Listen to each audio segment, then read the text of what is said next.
Começa agora o programa Germano Campos Entrevista, sonorização e edição de Alexandre Franco. No ano em que se assinalam os 50 anos do 25 de Abril, um livro evoca a vida e percurso político de alguém que viveu de e para a liberdade.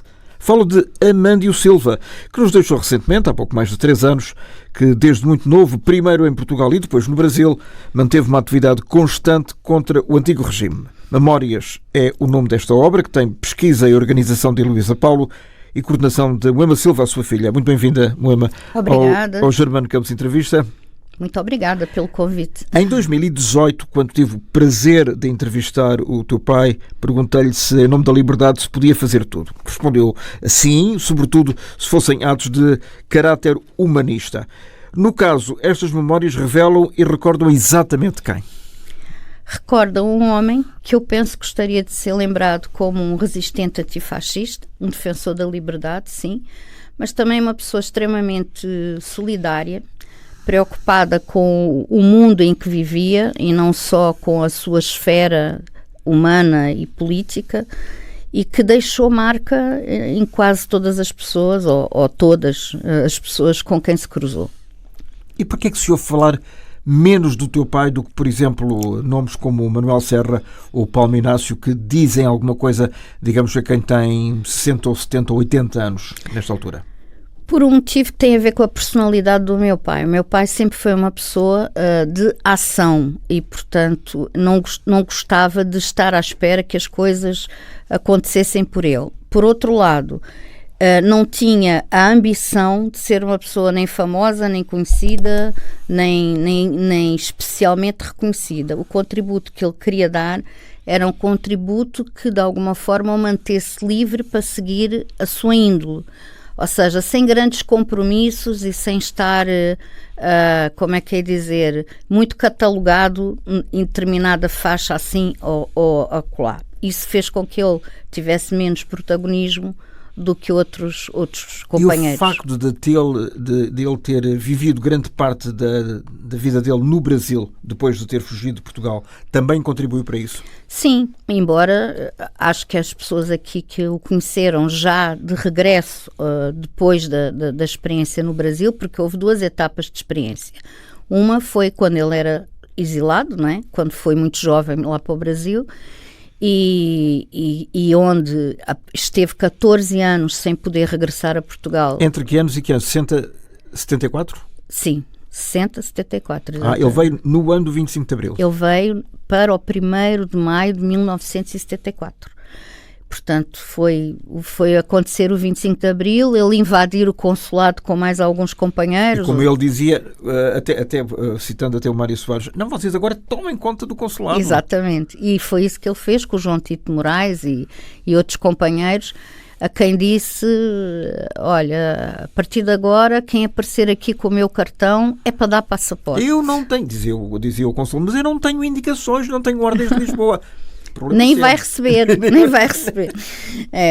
Foi assim uma mudança a jato na nossa vida, familiar também, porque passado pouquíssimos meses estávamos, a família, ou seja, o meu pai, a minha mãe, eu, o meu irmão, a cadela, veio tudo a correr para Portugal, porque para ele era absolutamente essencial vivenciar a experiência da Revolução, não é? Pela qual ele tanto se tinha batido. Ou seja, no teu caso, tu foste nada e criada no Brasil, no Rio de Janeiro. Sim, eu nasci e cresci no Rio até fazer 11 anos, que foi a idade com que vim para Portugal depois do 25 de Abril.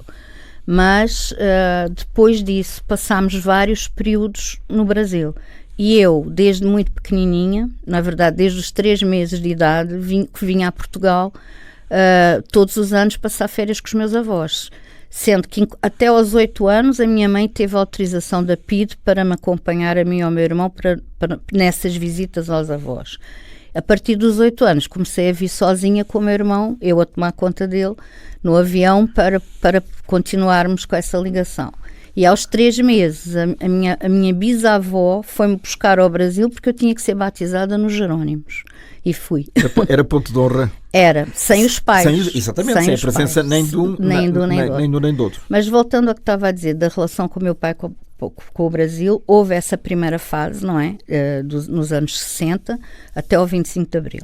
E depois disso ele veio para cá, portanto participou desta construção de uma nova sociedade e democracia e em determinada altura regressou ao Brasil com funções diplomáticas. E aí sim, eu acho que ele pôde, de uma maneira muito mais concreta, atingir os objetivos que sempre foram os dele, que era criar laços entre os dois países, laços sustentáveis de intercâmbio social, económico, cultural, e penso que fez um excelente trabalho, tanto que é reconhecido no Brasil por isso. Sendo que, nessa altura, em 1974, Portugal estava a abrir-se à democracia e o Brasil continuava fechado à ditadura.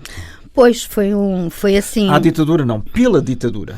Pois, porque o golpe no Brasil foi em 64. 10 anos depois. Sim. E então o que aconteceu foi até uma coisa um bocado, como é que eu vou dizer, excêntrica, porque ele saiu daqui com asilo político no Brasil e pouco depois de lá chegar aquilo também se transformou numa ditadura, não é? Então a situação também era difícil lá, até mesmo para fazer toda a atividade clandestina, entre aspas, não é? Que ele continuou sempre a fazer ligado a Portugal. E nesse caso, qual era a experiência que ele trazia, porque ele foi, toda a gente sabe, ou pelo menos os conhecedores, preso político, sim, em Caxias e no Aljube, sim, e de facto ele esteve preso variadíssimas vezes, foi torturado às mãos da PIDE. Foi. Foi no Aljube. Ele falava nisso em casa ou não? Muito pouco, muito pouco. Porquê? Porque o meu pai era uma pessoa muito, muito positiva do ponto de vista de não valorizar muitas coisas ruins, não é? Nós tínhamos conhecimento, não é, de que havia uma situação que o impedia de voltar a Portugal, mas só mesmo depois do 25 de Abril e depois de viver cá é que eu tomei conhecimento da situação pela qual ele passou, ele e os companheiros. Como é que soubeste isso pela primeira vez e qual foi a tua reação? A primeira vez foi mesmo numa conversa com ele porque... Assim, en passant? Não. Surgiu porque eu tinha chegado aqui, portanto eu tinha 11 anos, como já disse, fui para a escola pública, na Parede, onde nós vivíamos, e comecei a ser alvo de piadas, no sentido de vens do Brasil, és fascista, vens do Brasil, não tens nada que vir para aqui, tipo um bullyingzinho, não é? E houve um dia que eu me chateei e disse: vocês não podem estar a fazer isto comigo porque para vocês poderem falar, o meu pai foi preso e não sei o quê. Mas puxaste dos galões familiares. Exatamente. E disse, ele lutou para vocês poderem dizer estas coisas. Portanto, não sou o alvo correto. E depois disso contei ao meu pai, tive uma grande conversa com ele e ele então achou que deveria me explicar com mais profundidade o que é que se tinha passado. Embora eu tivesse uma ideia, porque a minha avó, a mãe dele, com quem eu tinha uma ligação também muito forte, dizia muitas vezes, não é? Falava muitas vezes da perseguição, da PIDE, do filho, coitadinho, que tinha sido preso e que não pôde ver o filho durante tantos anos e tinha sido um grande desgosto na vida dela e, portanto, eu estava a par da situação. Além de que logo a seguir ao 25 de Abril, o meu pai fundou, não sei se fundou exatamente, mas pronto, ligou-se à Luar, não é? E a Luar tinha... Liga de União da Ação Revolucionária. Exatamente. E nós aconteciam muitas reuniões lá em casa, não é? E tínhamos muitos... Clandestinas, claro. Muita papelada, muita coisa. Muito café. Muito café. E pronto, são situações que mesmo sendo criança, não é? Percebe-se que há qualquer coisa. Há qualquer coisa. É. O que é que, no teu entender, antes dessa conversa, tu pensavas que o teu pai tivesse feito ou que lhe tinha sucedido? Eu sempre achei que o meu pai era um herói, não é? E continuo a achar, é o meu herói. Portanto, nunca tive... O pai herói, conforme até o nome da novela. Que foi baseada numa canção, não é? Do pai, do Fábio Júnior. Para mim, eu sempre achava que fosse lá o que fosse que ele tivesse feito, que devia ser uma coisa boa, devia ser uma coisa grande, não é? E pronto, e depois o convívio com outros companheiros também, não é? Também me dava essa sensação de que havia qualquer coisa de não só perigoso, não é? Mas também de prestigiante naquilo que ele fazia. E lembro-me, por exemplo, ainda no Brasil, ainda antes do 25 de Abril, de termos recebido em casa a visita do Mário Soares, que estava em França, mas foi... Sabias quem ele era? Ou... Disseram, a minha mãe disse, vem aí um senhor, um amigo do teu pai, que é um senhor importante e tal, porta-te bem, aquelas coisas que as mães dizem, não é? E eu, na maior, fui para o colo do tio Mário, era garota, né? Fui para o colo do tio Mário. E ele também. Sim. Praticamente. Ele devia ter 30 anos? Pois, não sei, talvez um pouco mais. Não, um pouquinho. Mas, de qualquer forma, foram... Sim, ele teria feito 100 anos no ano passado. Foram experiências... Ou este ano. Este ano, 2024. Sim. Foram experiências que marcaram, não é? Marcaram. Embora... Eu penso que realmente a minha vivência e a minha concepção da política e tudo mais foi aqui em Portugal. Na minha casa lá no Brasil, quando nós éramos garotos, já sabíamos que domingo era dia de ouvir música portuguesa. Mário Soares, não, desculpa, o Zeca Afonso, o Zé Mário Branco, ouvia-se muito e de vez em quando, lá numas ondas de nostalgia, ouvia um fado da Amália. O meu pai, que a minha mãe era toda pró-Brasil. Então, o meu pai é que tinha um pouco essa nostalgia. E nós, fazia parte, eu e o meu irmão fazia parte, não é? Digamos, da nossa vivência. E desse desenvolvimento, e daí as raízes culturais que são... digamos, cimentadas pelos comportamentos e pelas opções estéticas e culturais dos próprios pais. Quando vieste, e convém dizer agora a título pessoal, que os nossos caminhos se encontraram nos anos 70 no Liceu de Carcavelos, onde fomos colegas de escola, não é? Do liceu, como se costumava dizer. Por acaso nem sei se alguém seguiu mais tarde da nossa turma jornalismo, penso que não. Não sei também. Acho que nós é que saímos... Pedro Camacho. Pedro Camacho, sim. Também,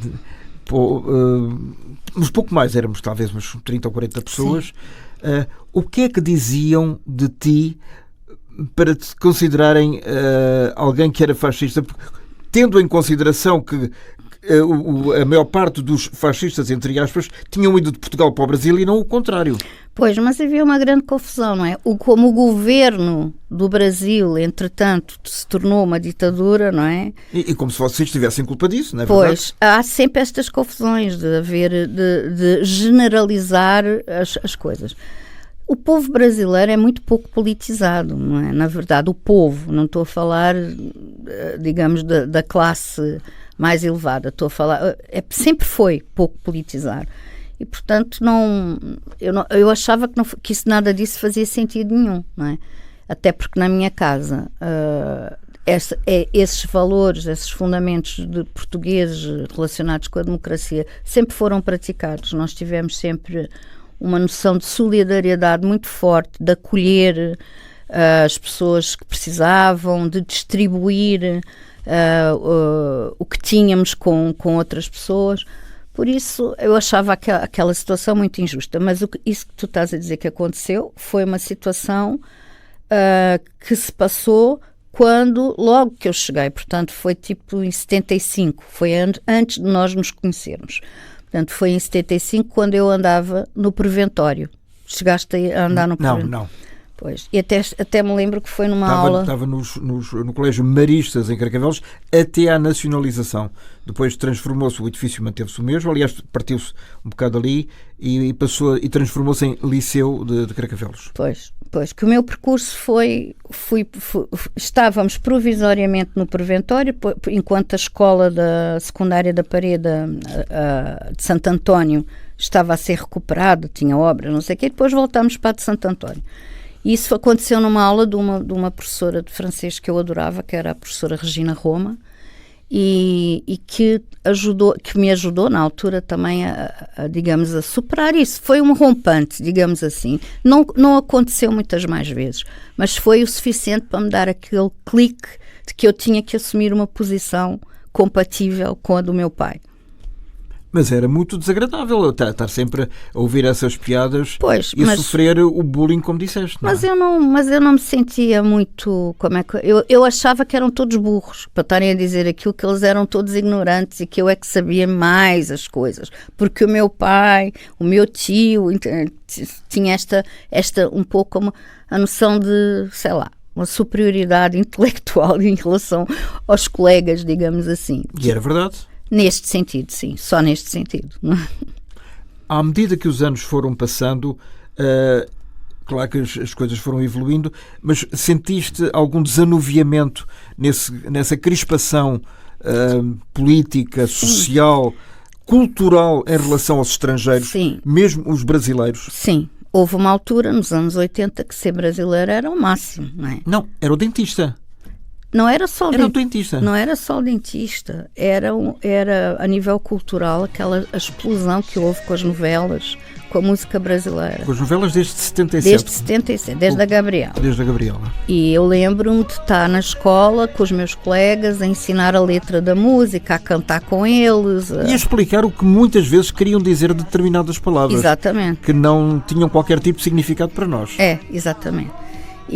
Mas isso foi um período até muito bom, não é? Quer dizer, foi bastante gratificante ver o interesse dos portugueses pela cultura brasileira. E pelos grandes concertos, por exemplo, organizados pelo José Nuno Martins no Coliseu. No Coliseu, com o Ney Matogrosso, com o Chico Buarque, todos, com a Betânia, todos os grandes passaram por cá nessa altura, não é? E eu tive a sorte de ver. O que talvez no Brasil não fosse tão fácil, mas que aqui para mim acabou por se tornar fácil devido ao facto de eu também já ter seguido a carreira de jornalista e com uma certa especialização, vá lá, entre aspas, nessa área, não é? E os teus contactos mantiveram-se ativos com a fauna cultural brasileira em várias áreas da música, a televisão, da literatura ao cinema, por exemplo? O que acontece é que numa outra fase da minha vida, não é? Numa altura que coincidiu com o meu pai ser conselheiro social da Embaixada de Portugal no Brasil, que supostamente ele deveria ter assumido esse cargo em Brasília, que era a capital, mas como em Brasília não havia produção cultural que justificasse, nem movimentação social que justificasse... É mais no Rio e em São Paulo. Exato, ele ficou radicado no Rio e também a fazer a ponte com São Paulo.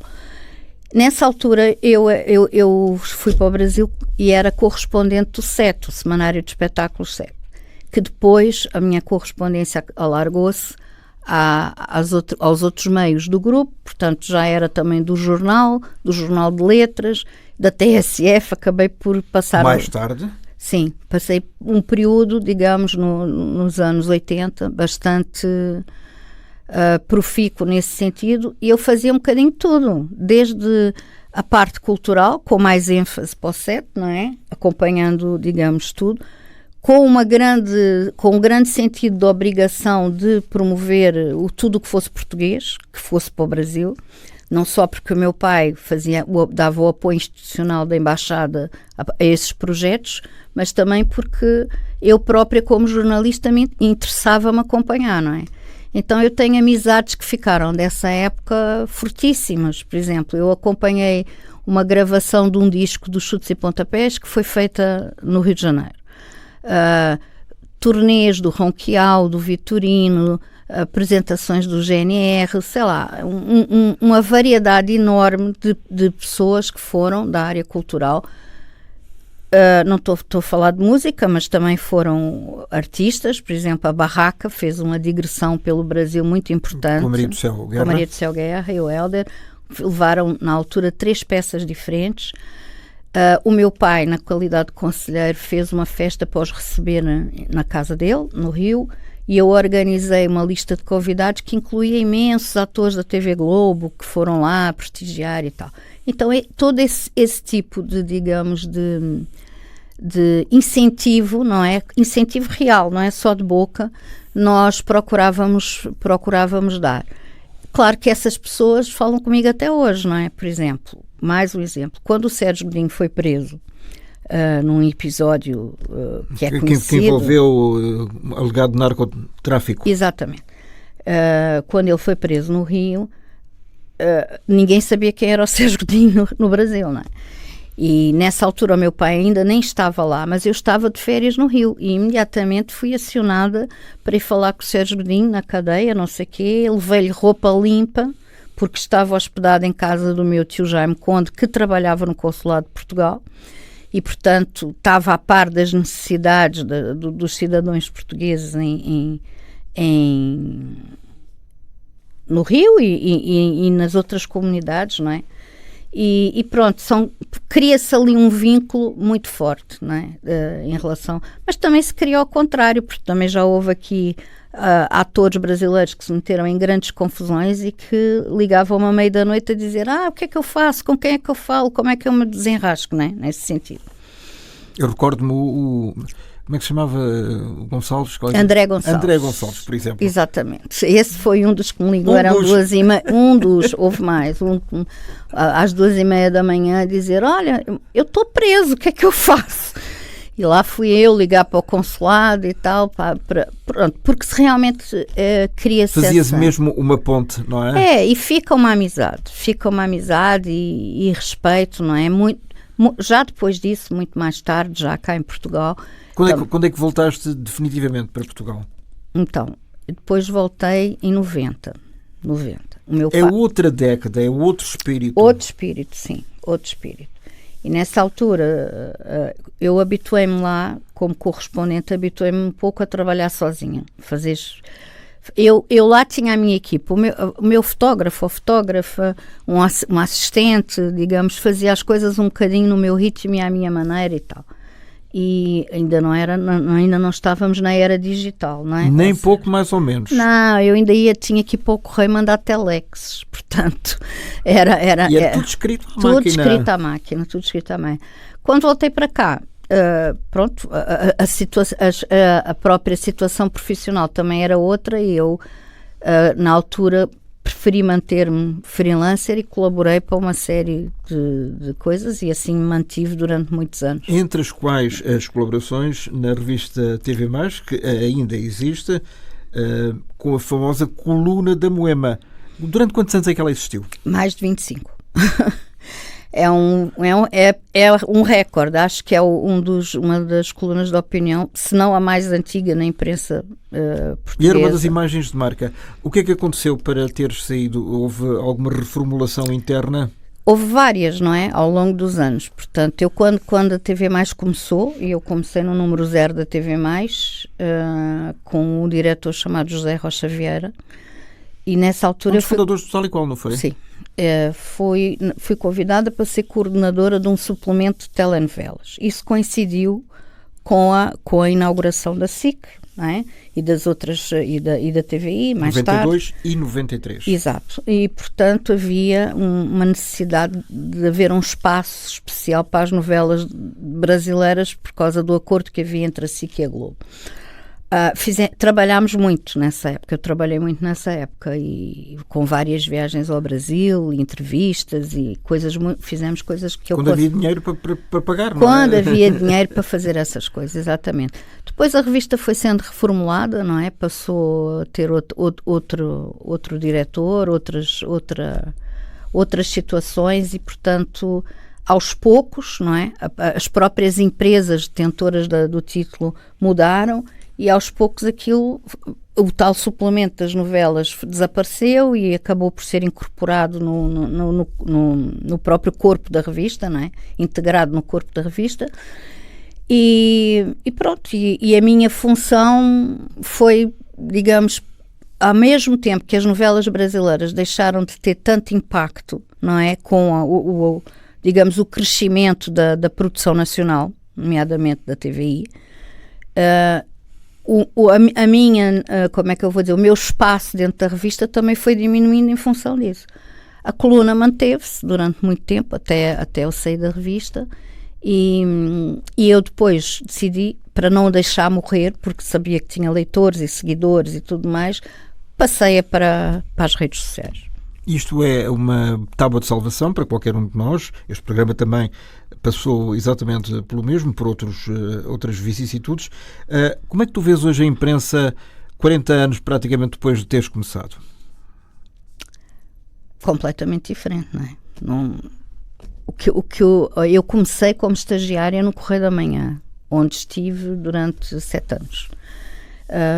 E o que se aprendia, o que se chamava tarimba, não é? Aprender na tarimba, ainda se praticava lá. Hoje em dia não há qualquer tipo de compromisso, nem com a formação das pessoas, nem com a aptidão das pessoas. Qualquer pessoa vira jornalista, não é?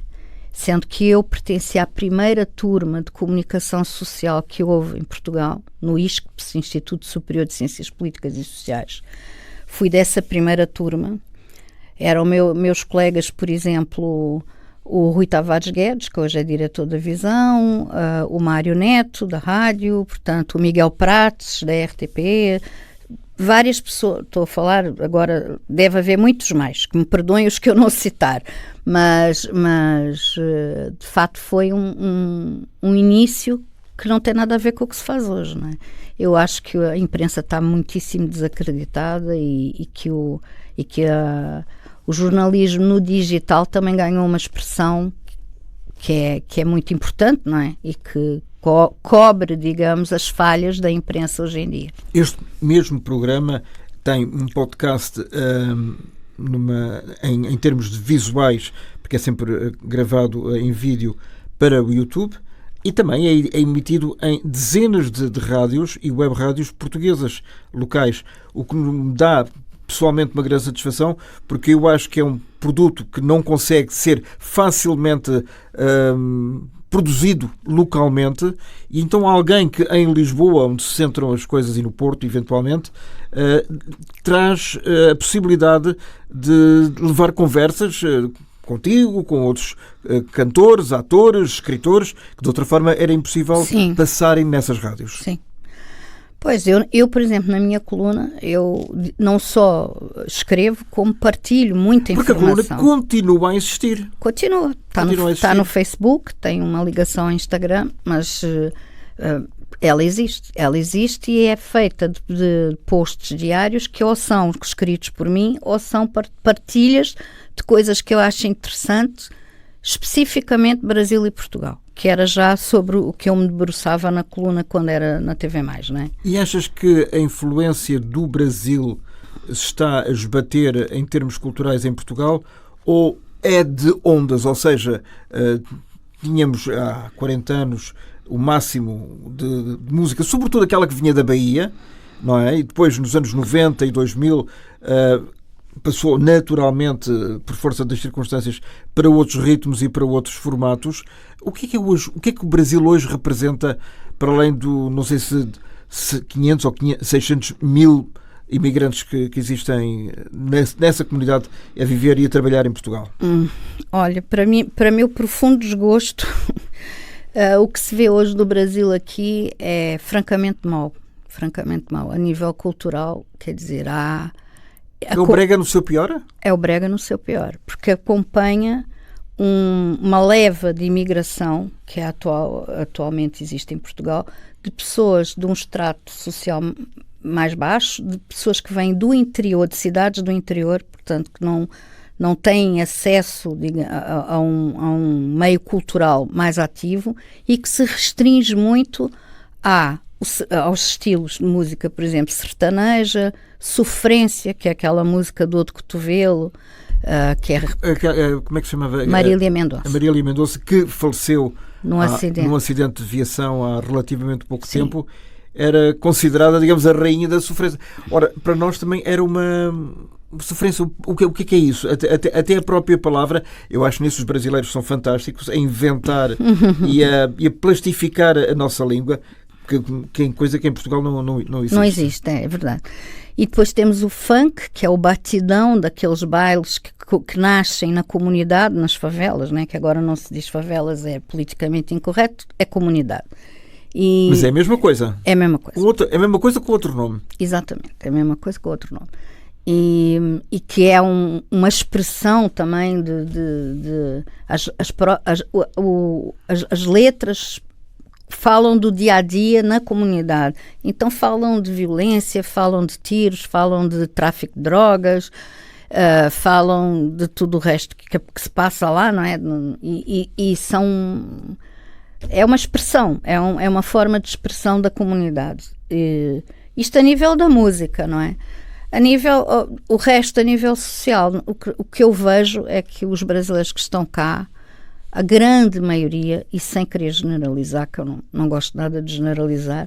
Generalizar é sempre mau. Mau, mas a grande maioria são pessoas que vêm, não são imigrantes como foram os dos anos 80 ou 90, que vinham interessados em assimilar um pouco da cultura portuguesa, em conhecer o património, em viajar, em conhecer a Europa. Não, este pessoal vem porque quer ganhar dinheiro fácil, porque quer mandar dinheiro lá para a terra deles. Ou então servir de trampolim para outros países. Para a Alemanha, ou para os Países Baixos, ou para a Grã-Bretanha. Exatamente. E não são pessoas que que vêm com um objetivo de integração. Nem têm uma mente aberta à compreensão do que se passa à volta. Eu vou dar um exemplo. Eu tive uma manicure que estava cá há, 10 anos e nunca tinha ido passear à Torre de Belém. E morava aqui em Lisboa. Nem tinha curiosidade. Nem tinha curiosidade. Não, nós quando vamos passear queremos ir para o churrasquinho, não é? Para o pagode. Ou seja, replicavam em Portugal o que faziam Exatamente. no Brasil. O que fazem muitas vezes os turistas ou os ingleses que vivem no Algarve. Sim, mas nunca aprenderam a falar português e gostam imenso de ver a Sky e a BBC e de tomar o seu drink. O seu drinkzinho. Mas vamos lá ver, isto não é muito diferente daquilo que aconteceu há muitos anos atrás, não é? Quando os portugueses foram para o Brasil e tiveram também, muitos deles ficaram limitados, vá lá, às casas portuguesas, não é? Das suas regiões, a Casa de Trás-os-Montes, a Casa do Alentejo, comendo o mesmo tipo de comida, ouvindo o mesmo tipo de música, dançando nos ranchos folclóricos. Mas, Moema, isso era ponto de honra ou era mesmo preguiça mental? Não, acho que era sei lá, as duas coisas, acho eu. Acho que era uma mistura das duas coisas. Depois há uma coisa Mas isso, já agora vou aproveitar aqui para voltar ao meu pai. Isso foi uma das coisas... O teu pai está sempre presente, hein? Sempre. Uma das coisas que ele se bateu enquanto conselheiro, enquanto diplomata lá no Brasil, foi justamente para, dentro da comunidade portuguesa, que era muito conservadora, muito tradicionalista e muito de direita, levar novas caras, novas pessoas, pessoas que pudessem alargar, não é, o ponto de vista da comunidade e haver realmente uma abertura, e eu acho que ele foi muito bem sucedido nisso.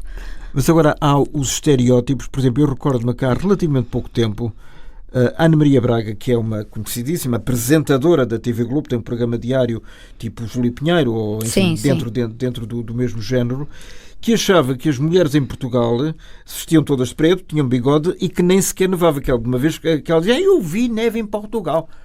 Ok, e?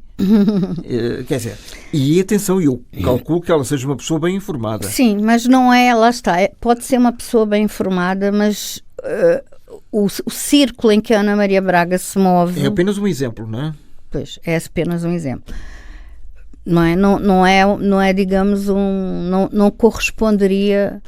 Não é a mesma coisa que um Pedro Bial, que é talvez atualmente o maior entrevistador. Soares, por exemplo. Sim, mas desde que o Jô se foi, acho que o Pedro Bial deve ser o maior entrevistador do Brasil neste momento. Ainda há aquela, e eu tenho que dizer as coisas pelos nomes, aquela velha ideia de que a maior parte das mulheres do Brasil são prostitutas? Não sei se há tanto, mas a verdade é que também... Aquelas mulheres, as mães de Bragança, por exemplo. Sim, eu acho que isso passou já um bocado, mas a verdade são ondas? Eu não sei se serão ondas, não é? Houve esse episódio das mães de Bragança que repercutiu depois no país inteiro, não é? Mas hoje em dia eu penso que também vem do Brasil não só moças sozinhas, mas vêm muito em família, moças que vêm trabalhar porque já têm aqui um tio ou uma tia ou não sei o quê, e que na verdade não são todas prostitutas, não é? Claro que não. Algumas até podem ser, que é um trabalho como outro qualquer, mas ou ser garota de programa, que é mais legal. Mas eu acredito que isso esteja um bocado iludido, porque hoje em dia há brasileiros em todo lugar, não é? A gente vai num bar, a garçonete é brasileira, vamos a manicure é brasileira, vamos a um hotel, a recepcionista é brasileira, num spa só dá brasileiros. Na televisão temos comentadores desportivos. Ele próprio já confessou que ao início foi um bocadinho mal recebido, mas hoje em dia está perfeitamente integrado e ele sabe muitíssimo de desporto e sobretudo de futebol. Mas, por exemplo, na SIC, de volta e meia aparece um jornalista brasileiro. Sim. É uma coisa que tu consegues assimilar com alguma facilidade ou não? Sim, acho que isso é Mas super... as pessoas depois perguntam, pois, mas é no Brasil, não há um único jornalista português. Até porque se houvesse, ninguém percebia o que é que ele estava a dizer. Nada. Isso também será essa a diferença? Acho que sim. Ainda muito recentemente tive uma conversa grande sobre isso. É complicado mesmo para os brasileiros perceberem esta fonética tão fechada, não é? As vogais fechadas. E ainda por cima, há várias pronúncias em Portugal, não é? Como há no Brasil.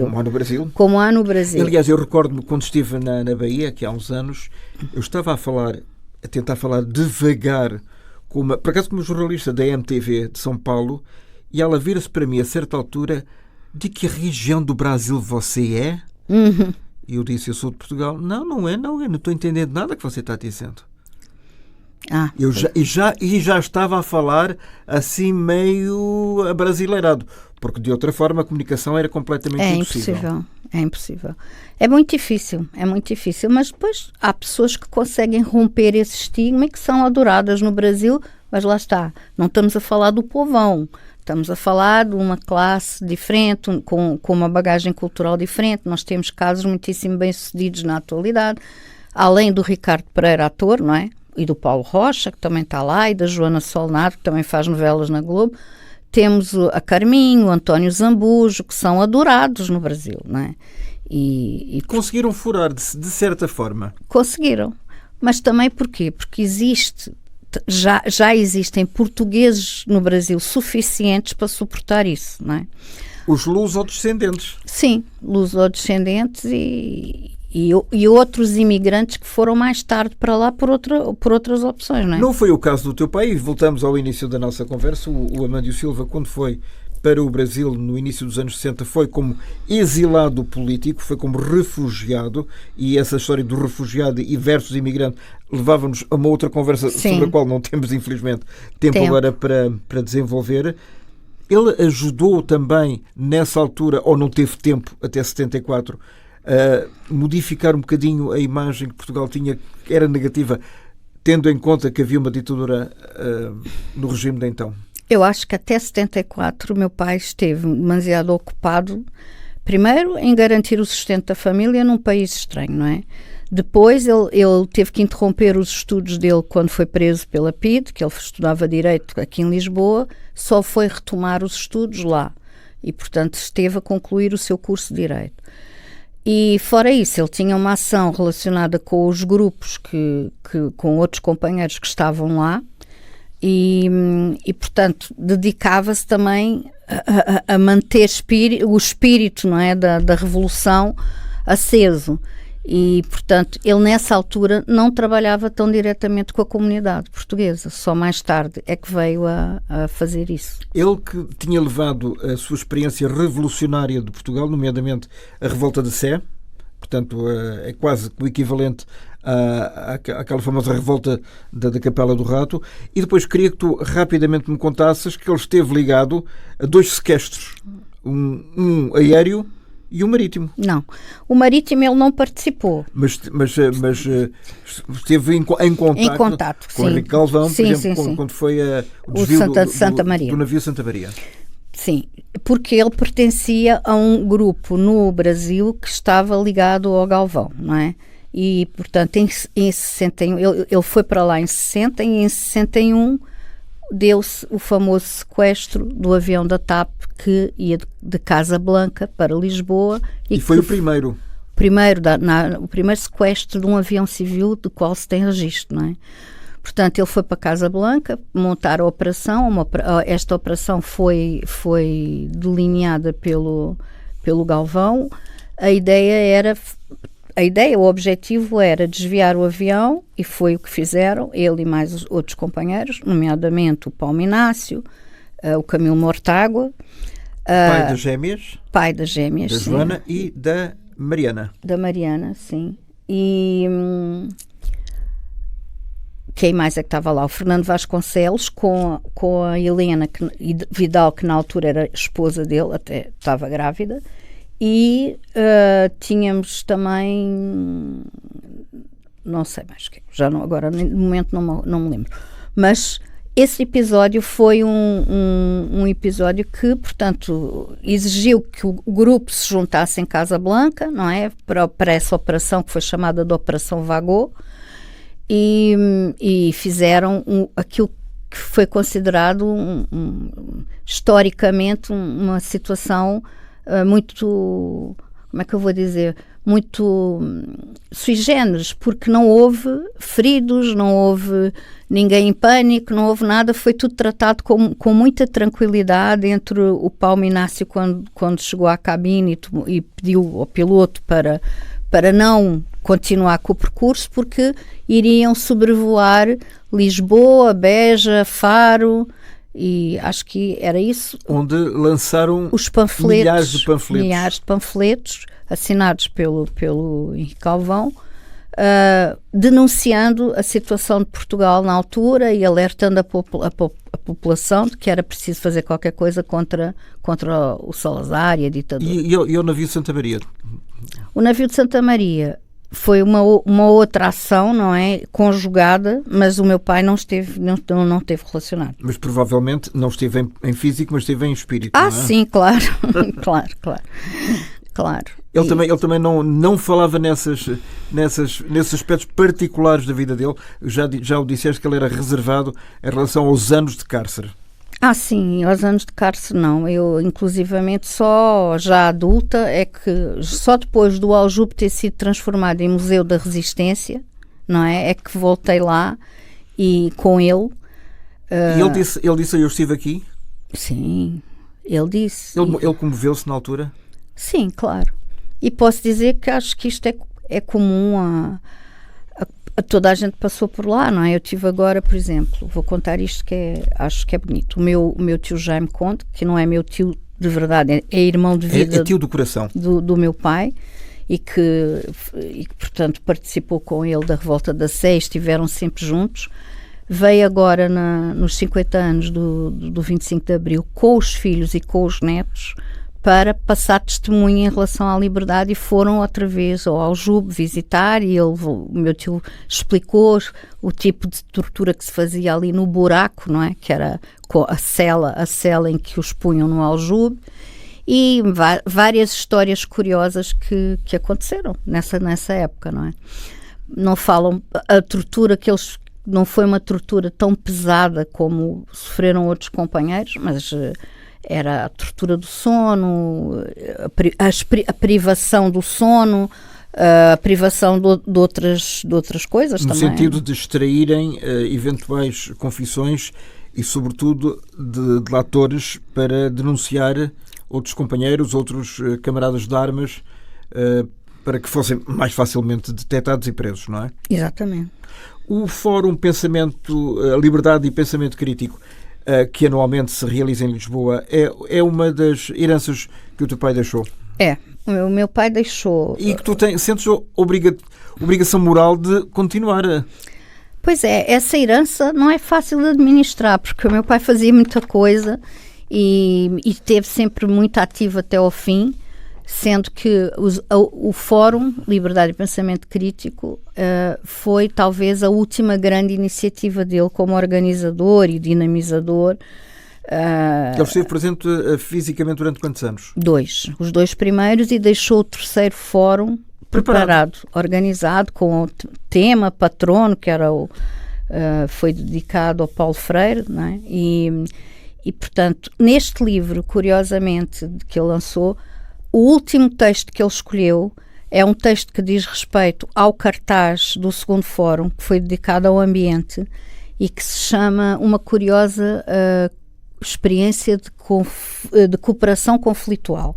Portanto, em que ele conta como é que as várias pessoas reagiram, a comissão organizadora reagiu à proposta do cartaz que tinha a Greta Thunberg, era esse cartaz. A ambientalista. A jovem sueca. Exato. E, portanto, ele esteve até à última muito, muito ativo mentalmente. Só quando a doença o apanhou já de uma forma irrevogável é que ele foi desistindo. Os últimos momentos de lucidez do meu pai foram ainda virados aqui, o meu livro está a sair. E ele deixou, tanto quanto eu sei, Moema, e obrigado mais uma vez pela tua presença neste programa, ele deixou tudo preparado. Sim. Tu e a tua colega tiveram que alinhavar e coordenar cronologicamente, e tem muitas fotografias também, que é sempre importante, esse trabalho que ele deixou preparado antes de morrer. Sim, ele deixou preparado, ele escolheu os textos, ele organizou as coisas muito detalhadamente. O meu pai esteve doente muito tempo, então passava longos períodos também no hospital. E durante esses períodos ele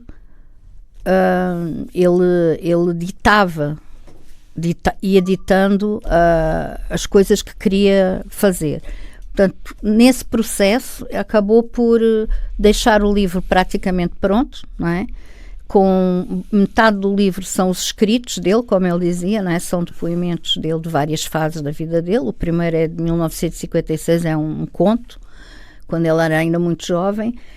E o resto do livro foi baseado nas conversas que houve com a Heloísa e comigo e com o Jaime Conde, que é quase um co-protagonista aqui deste livro. Que realmente é um testemunho que ele deixou para a posteridade.